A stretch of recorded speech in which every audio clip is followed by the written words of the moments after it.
Hello, ladies and gents. Welcome to Horror vs. Horror. In Horror vs. Horror series, I will be going through two horror games, and I will be trying to rank them to see which of the games is the winner of the series.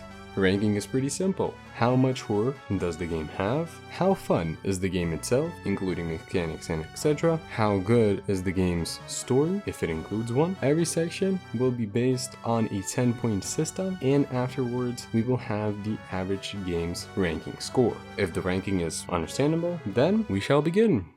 Starting first, we have a game called Limb from Limb. Welcome, patient.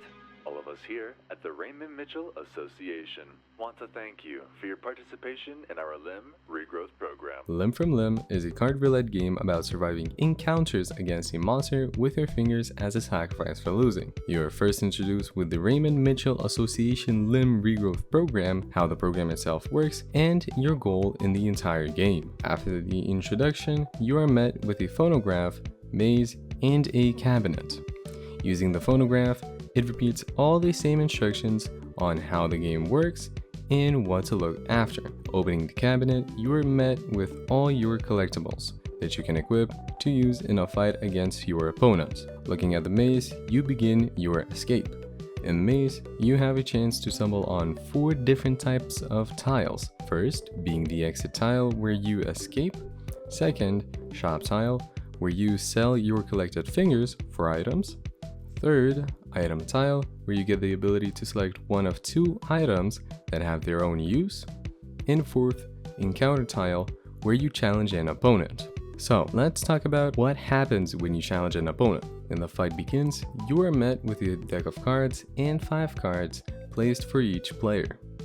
Each card is hidden from the player and can be a different type between 1. Save, meaning you're safe from any losses. 2. Death, meaning you lose one of your fingers. And third, Joker. First, when you use a Joker, the card will be placed on the table. First 2 placed, nothing will happen. If one of the players places the third Joker on the table, they get to decide who gets a scan. If you or your opponent gets scanned and is caught with a death card, they lose the death card. If you or your opponent gets scanned and is not caught with a death card, they lose one of their fingers. If you lose the game, you will be sent back to the main test room. In the next battle, you will begin with less fingers than before. This game is pretty graphic for a casual player, but if you want more disgusting gameplay than scary, this just might be the game. Overall, the game mainly consists of disgusting parts, so for horror, I give it 5 out of 10. Personally, I enjoyed the game's mechanics and looks, so for gameplay, I gave it 7 out of 10. The game is pretty short and does not have a big story behind it, so I'll keep it as a non-story game. In total, the game got 6 out of 10. Now, our next contestant is Void Whispers.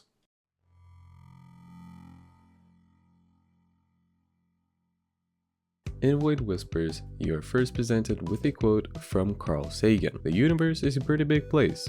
If it is just us, seems like an awful waste of space. In this game, you are a newcomer to the Cosmo City, working as a broadcast engineer at the Cosmo radio station. You start in the middle of the night on your way to the radio station. Once you enter, you get a call from William, a previous worker at the same location you currently are in. William introduces you to the main equipment, and while he's not a professional at teaching stuff, you can find papers that help you learn with the equipment you're provided with. On your desk, there's a phone, broadcast manuals, vinyl records, a microphone, main broadcaster, and a vinyl player. Also, a bunch of trash that you can score through a hoop.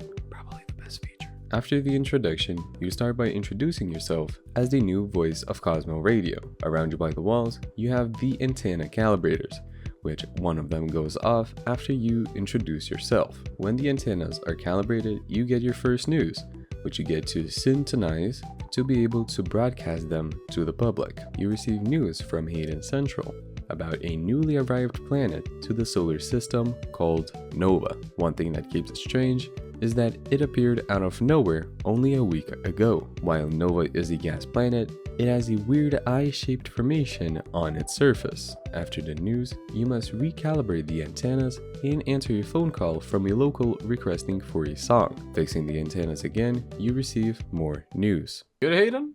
This is Haddon Central with some rather unexpected news. Oh. I'm not entirely certain if I should be relaying this, but it appears we are witnessing something rather peculiar here in our town. What you talking about? There's a significant amount of light flickering, accompanied by an eerie sound. It's quite... Yo, we got aliens? Moreover, the source of this light appears to be rapidly approaching. Oh, crap. I'm pretty sure that's gonna be like a meteor or something. Something moving fast. What the fuck? Yo, Hayden, you good? Yo! Receiving an unusual report, you let locals know that more information is being gathered. Waiting around, you get more news. This time, you receive reports of strange creatures appearing in the local area. Aliens. Utter chaos out there. Utter chaos. Yeah, no, I do hear. Defend yourselves. We implore everyone to remain indoors. Secure your... Oh, hell. After the power going out, you make your way to a generator and power it on. Returning back, you get a phone call from Williams, happy that we still are alive. You are notified with two things. First, being a bunker nearby the station. Second, letting you know that you can possibly save many people before letting the generator run out of fuel. I chose the option to try to save many people. You see 5 minutes to calibrate the antennas and broadcast incoming government news about local bunkers and how to stay safe. After making in time, you run your way to your nearest bunker. Oh, this is a really depressing area to be, but we made it though. We made it though, yeah? Is that it? Yo, Jesus, man. Woo! Yeah, baby. Oh, dude. Okay, I like this game. This game does contain more scares than the previous one, but I'd recommend it for any type of players. The game did consist more of eerie and scary atmosphere, while having some scares here and there. So for horror, I gave it a 7 out of 10. I always love free roam games, and the ability to interact with my surroundings, here for example, radio, and etc. So for gameplay, I gave it a 9 out of 10. The game is mainly a story game, and it's not a difficult one to understand. So for story, I gave it 8 out of 10. Overall, the game got 8 out of 10. While I'd wish this game to be longer, it still didn't disappoint me.